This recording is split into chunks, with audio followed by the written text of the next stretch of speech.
This is really just ice water. That's why I wanted vodka, so that you couldn't smell the gin. You look good, Graham. Oh, yeah, you say that all the time. I'm glad I dressed for the occasion. Time. All right. Oh, I'm Carol Jensen, Carol Gondolf Jensen, 83 years young.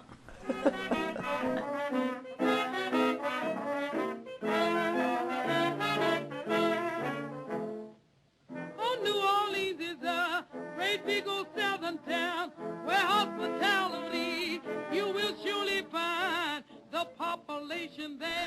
1928. What was going on that time in New Orleans? I don't know, I was so little. I was busy just coming into the world. Tell me about the house that you grew up in, your mom and your sister. Well, we started off living on top of a drugstore because my father was a pharmacist. And then this was about the time of the first depression, and he lost his business because he kept giving people all the medicines and not getting any money back. But he could not fill the prescriptions. So we lived upstairs from the drugstore. Then my mother kind of took over. She even did some of the prescriptions because he took a job with a drugstore. And he'd go off to work and she'd fill up some of the prescriptions like cough syrup and stuff like that. And then she ended up going out, buying a house and up in the university section, real close to Tulane University. And we moved. And he continued because it was close to his work. And they couldn't keep the drugstore going. Stealing ice cream and candy.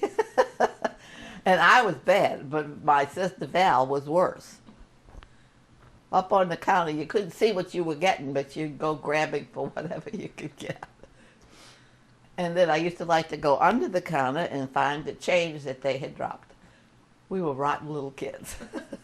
But in the meantime, my dad had died. He died real young. What happened to him? I don't know. He woke up dead. I remember putting a mirror in front of his nose to see if he was breathing, and I said, no, he's not breathing. So from then on, it was just my mother and lots of people coming and going then it got to be, wasn't a boarding house, but renting out. You only spend a certain length of time in the bathroom, real quick. Boom, boom. And it changes your life. She was a very interesting woman. She's very shy, did not like to go out or drink. And she was very into her kids. Did she ever give you any good pieces of advice that stuck with you, or No. was she wasn't really a pushy mom. Except when you came home from a date, and then she'd ask you, did you have a good time? What did you do? Where did you go? And that got old hat, like I told you the story of Val. And you said I said it, but I didn't say it. Val said it. She went to school with our cousin, who was a little on the chunky side. And Mother was very impressed with that family. And she said, did you see Doris today? And Val would say, yeah, I saw. Did you talk to her? Yeah. And she said, I said, hello, good morning. Until after months of this, she said, did you see Doris today? She said, yes, I did. And she said, what did you say? She said, I told her she had a big fat ass. And my mother nearly had a heart attack. You didn't. And so Val said, no, I didn't, but I will if you keep asking me about Doris. And it does get old hat after a while, the pumping, but this was her life. Her kids were her life. Oh, I was shy, retiring, and read books, and I had a few friends at school, but Val was the outgoing one. She was always out running the neighborhood. She was always a pain in the neck. And I don't have the pain in the neck anymore. There's nothing over there. I'd have points to buy meat, and she'd send me to this particular butcher who was a little lenient on on having points. And you had rationing of sugar and butter and anything rubber. And then you recycled all your grease. I'm trying to think of, and bicycles was scarce, and my mother saw a bicycle down at the gas station, and I could never have a bicycle. It was too dangerous. But she bought one because they were hard to get, and for my sister. I'll never forget that.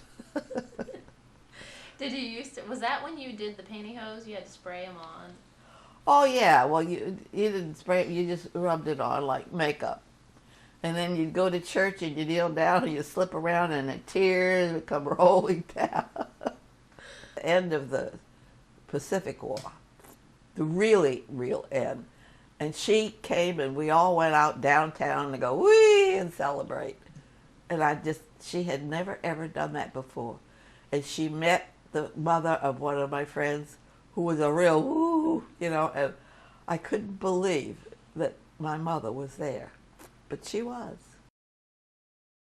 College was during the wartime years, and there were lots of men. And all my friends enjoyed going because we went and took the business administration that was predominantly men. But we integrated the school, me and my two friends, the Three Musketeers, and we wore the same clothes. We had pea coats and saddle shoes, and we finally got into jeans, and we had a good time. And I was an English grader, and I got fussed at because I was too easy on grading. So anybody would have wanted to dance with me at those student stomps, I'll never know, because I was drooling off. We go to the restroom and try and dry up a little bit and come back out and dance again. No, that was at high school. I wasn't a clown. It was the funniest. And I shared it with Betty Martin, and I said, you know what that makes us? Two half-wits. Instead of the wittiest, we're both two half-wits. And she didn't appreciate it too much. I had a friend named Colleen, and she had a date named George. And George had a friend named Hans.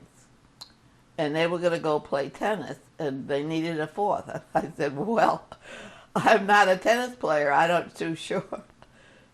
But I looked okay in shorts. So that's where I met him, on the tennis court. And we never played tennis again after that. I couldn't play tennis. But the war was coming to an end, sort of. And, yeah, trimester. So I got out at 19. Well, I had to go to summer school so I could get married before he changed his mind. I think he settled on me. He was 3 years older and had seen the world, according to him. He was a nervous wreck. I think it was because he smoked too much. But by the time we got married and everything, he stopped shaking. Oh, well, we got married, and then we moved up to Pittsburgh right away, and he was so happy. He said, I got a job, and I'm getting $300 a month. And he thought that was a lot. And I said, well, I didn't know. I said, okay. So we took off for Pittsburgh on our honeymoon. What was that first apartment like, or was it? Oh, had an apartment. And what he didn't know is that they had an interior decorator. So when they left and it got deteriorated, it was just a 2-room apartment, and we had a refrigerator in the, it was very handy for midnight snacks. It was in the bedroom. They had a Pullman kitchen where you could open and close the doors, and there was the kitchen. And it was in Sewickley, Pennsylvania, which is a small town outside of Pittsburgh. And it got cold.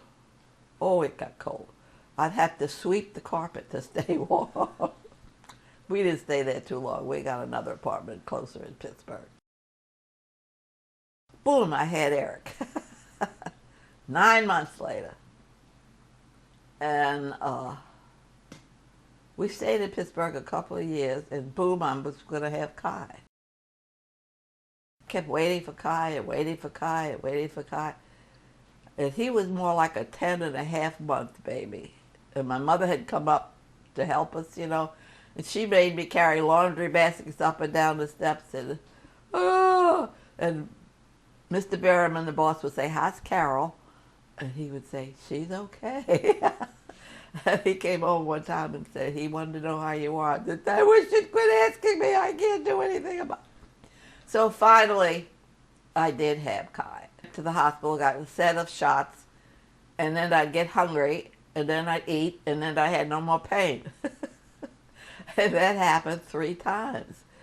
Until Sunday evening, he said, "Carol, you're not getting any supper." And so they did. But they had been playing cribbage or some kind of card game, and they got tired of playing cards. I just kept eating and enjoy. I've always enjoyed hospitals. It's so stupid, but it is. You don't get any rest, but you don't have to do anything. They take care of you. Isn't that awful? Yeah. I was born to be rich. But when they offered me sandwiches, I wasn't hungry on the plane. But when I got off, and it's midnight, and all we had was brandy. Things got nice and warm, man. I learned that when they offer you food, you eat. Always, whether you're hungry or not. And I have been eating ever since. Switzerland was wonderful because it was the center of everything, and they were spoken 3 languages, including English. They had French, German, Italian, and English. I got taken over there on the basis that I want to show you the world. I want to show you Europe. I was there a year and I hadn't been any places. I said, well, where are we going to go see the world? Oh, well, we went to France, and we went to Spain, and we went to Italy, and I hated Venice. It smelled like water, you know, silky water. But this is a long time ago. I think they've cleaned up their act. But my husband wanted to do it economically. So he asked the Swiss people, where do you go, rather than the touristy. So we went to this place, a pension, they called it. And it had the world's worst bed you ever saw. Went in the middle. And you had to be close because it was. And then also, we didn't have a private bath. You had to go down the hall for everything. They did have a sink. Well, I hate to tell you what I did at the sink. I wasn't about to walk down the hall in the middle of the night. Sorry about that. But one has to do what one has to do. And so I did it. Well, supposed to have had 4. But I said, no, I'm not going to get a baba. I'm the baba. I'll take care of the kids. Which I did for the most part. But then I started getting awful migraine headaches down there. And I think it was from they would put wax on the floor every week and wipe it up every week and put fresh wax. And I think I was allergic to that. Either that or drinking too much gin. I had the world's worst headache. On that cruise was this picture is, Kim was just freshly born. So I had 3. Oh, yeah. My 2 boys. Every night, the steward would come say, bing, bing, last call for dinner, to let you know it was time to go eat.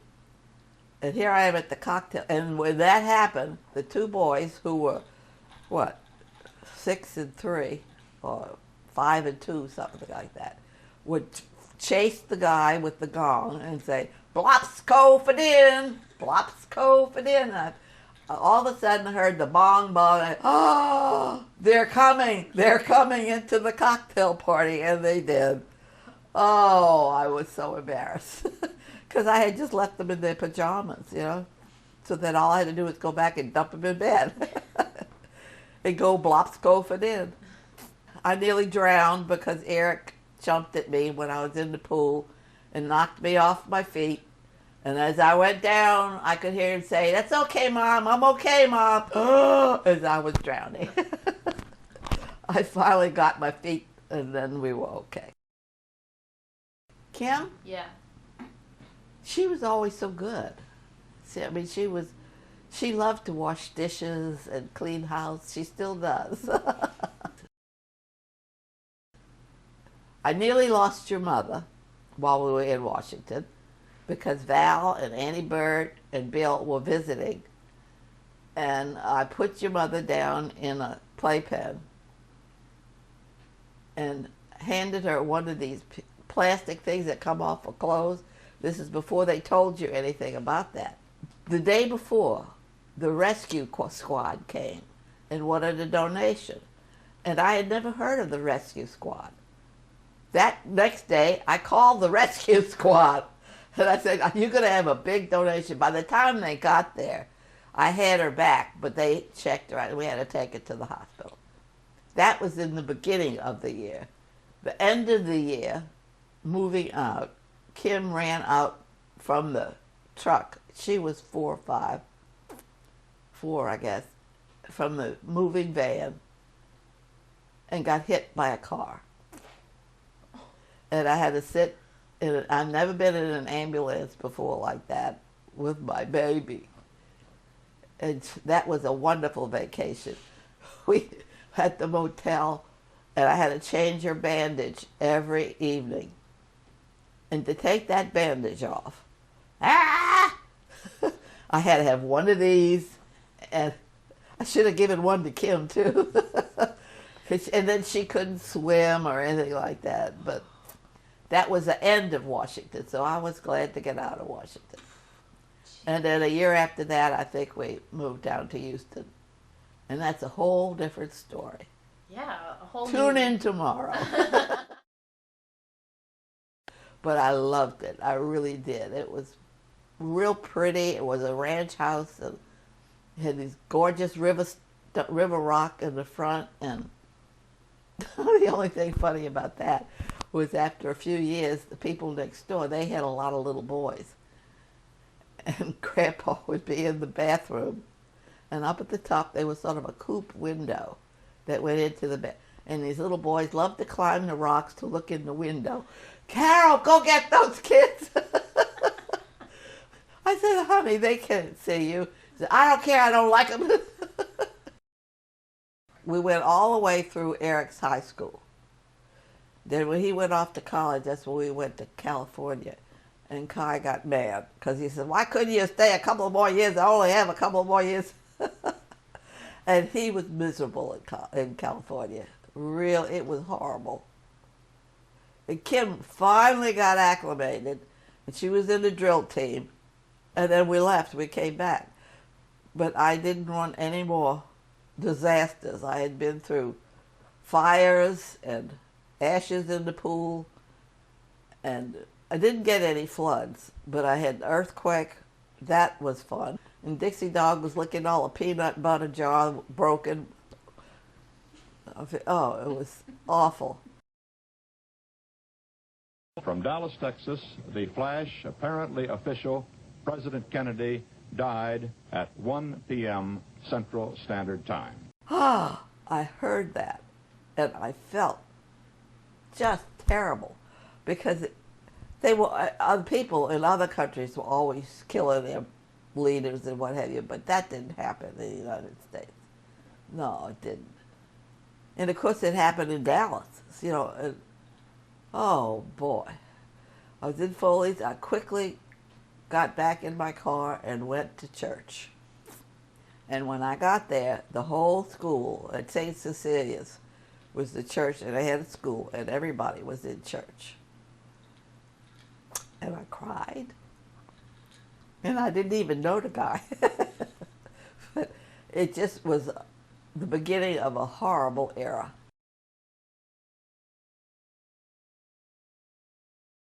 You look at me, I'm always looking at television, and I stood there, but I felt more removed from that. It wasn't exactly like looking at a movie, but you couldn't believe it, and it was so far away, you know, that I didn't get the sense of terror that the people who were there did.